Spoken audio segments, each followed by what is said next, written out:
السلام علیکم، آداب، تعامل ارشاد خبرنامہ میں آپ کا خیر مقدم۔ شروعات میں ہیڈ لائنز پر ایک نظر۔ مجرمانہ الزامات میں گرفتار وزیر اعظم، وزرائے اعلیٰ، وزراء کو ہٹانے کے لیے 3 بلیں۔ حزب اختلاف کے شدید ہنگامہ اور شور شرابے کے بیچ تینوں بلیں امت شاہ نے پارلیمنٹ میں پیش کی۔ لیفٹیننٹ گورنر نے گاندربل میں سینٹرل یونیورسٹی آف کشمیر میں انتظامی بلاک کا کیا افتتاح۔ یونیورسٹیوں میں جو انسانی سرمایہ تیار کیا جا رہا ہے اس سے یقیناً قوم کی تعمیر میں مدد ملے گی، منوج سنہا۔ وادی کشمیر میں خراب موسمی صورتحال کے بیچ محکمہ موسمیات کا نیا موسمی کیلنڈر جاری۔ 22 اگست تک مجموعی طور پر خشک موسم جبکہ 23 سے 27 اگست تک شدید بارشوں کی پیش گوئی۔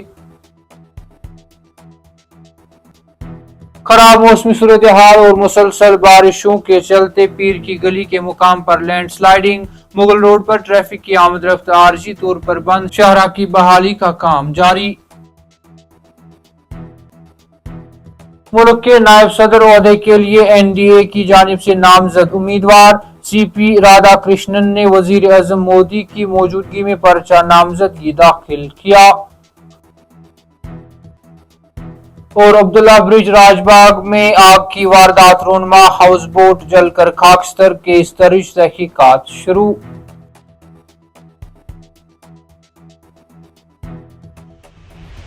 اب پیش ہے ان خبروں کی تفصیل۔ وزیر داخلہ امت شاہ نے لوک سبھا میں 3 بل پیش کیے جن میں وزیر اعظم، وزرائے اعلیٰ اور سنگین مجرمانہ الزامات میں وزیروں کی گرفتاری اور انہیں 30 دنوں کے اندر ہٹایا جا سکتا ہے، جس پر اپوزیشن کی جانب سے شدید احتجاج کیا گیا کیونکہ مسودہ قانون پارلیمنٹ کی مشترکہ کمیٹی کو بھیج دیا گیا تھا۔ بار بار کی رکاوٹوں کے درمیان امت شاہ نے 3 بلوں کو متعارف کرایا کیونکہ ایک صوتی ووٹ سے ایک قرارداد منظور کی گئی تھی تاکہ اقدامات کو پارلیمنٹ کی مشترکہ کمیٹی کو بھیج دیا جائے جس میں لوک سبھا کے 21 اور راجیہ سبھا کے 10 ممبران شامل ہیں۔ کمیٹی کو آئندہ اجلاس کے پہلے ہفتے کے آخری دن تک اپنی رپورٹ ایوان میں پیش کرنے کا حکم دیا گیا ہے۔ پارلیمنٹ کا اگلا اجلاس یعنی سرمائی اجلاس نومبر کے تیسرے ہفتے میں بلائے جانے کا امکان ہے۔ بل پیش ہوتے ہی اپوزیشن ارکان احتجاج کرنے لگے اور نعرے لگاتے ہوئے ایوان کے بیچ میں گھس گئے۔ کچھ نے امت شاہ کے سامنے بلوں کی کاپیاں بھی پھاڑ دی۔ لیفٹیننٹ گورنر منوج سنہا نے گاندربل میں سینٹرل یونیورسٹی آف کشمیر میں انتظامی بلاک کا افتتاح کیا۔ یونیورسٹی میں انتظامی بلاک کے افتتاح کے موقع پر خطاب کرتے ہوئے لیفٹیننٹ گورنر منوج سنہا نے کہا کہ گزشتہ 10 سالوں میں جموں کشمیر میں کچھ اعلیٰ تعلیمی ادارے قائم کیے گئے ہیں۔ منوج سنہا نے کہا کہ یونیورسٹیوں میں جو انسانی سرمایہ تیار کیا جا رہا ہے اس سے یقیناً قوم کی تعمیر میں مدد ملے گی۔ انہوں نے کہا کہ یہ ایک حقیقت ہے کہ پچھلے 8 سے 10 سالوں سے ہم وزیر اعظم مودی کی قیادت میں کچھ اہم تعلیمی ادارے قائم کرنے میں کامیاب رہے ہیں، چاہے وہ I I T, N I F T, central university ہو یا ایمز۔ جموں کشمیر نے ان اداروں سے فائدہ اٹھایا ہے۔ انہوں نے کہا کہ نصاب میں جس طرح سے اصلاحات لائی جا رہی ہیں وہ طلباء اور پوری قوم کے لیے سودمند ثابت ہوں گی۔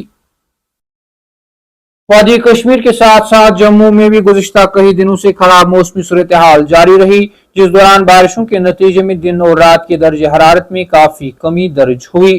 اس دوران محکمہ موسمیات نے تازہ موسمی پیش گوئی کرتے ہوئے 22 اگست تک مجموعی طور پر موسم خشک رہنے کا امکان ظاہر کیا ہے۔ محکمہ موسمیات کی جانب سے جاری کردہ ایڈوائزری کے مطابق 20 سے 22 اگست تک موسم عام طور پر گرم اور مرطوب رہے گا، تاہم چند مقامات پر بارش یا گرج چمک کے ساتھ بارش ہوگی۔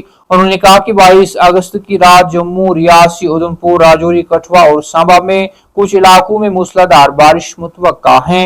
محکمہ موسمیات کے مطابق 23 اور 26 اگست کے درمیان موسم کی سب سے اہم سرگرمی کی پیش گوئی کی گئی ہے، جب جموں اور کشمیر دونوں صوبوں میں منتخب مقامات پر موسلادھار بارش کے ساتھ کئی مقامات پر ہلکی سے درمیانی بارش اور گرج چمک کے ساتھ بارش کی توقع ہے۔ سری نگر کے راج باغ علاقے میں عبداللہ برج کے نیچے دوران شب آگ کی ایک ہولناک واردات میں ہاؤس بوٹ جل کر خاکستر ہو گیا۔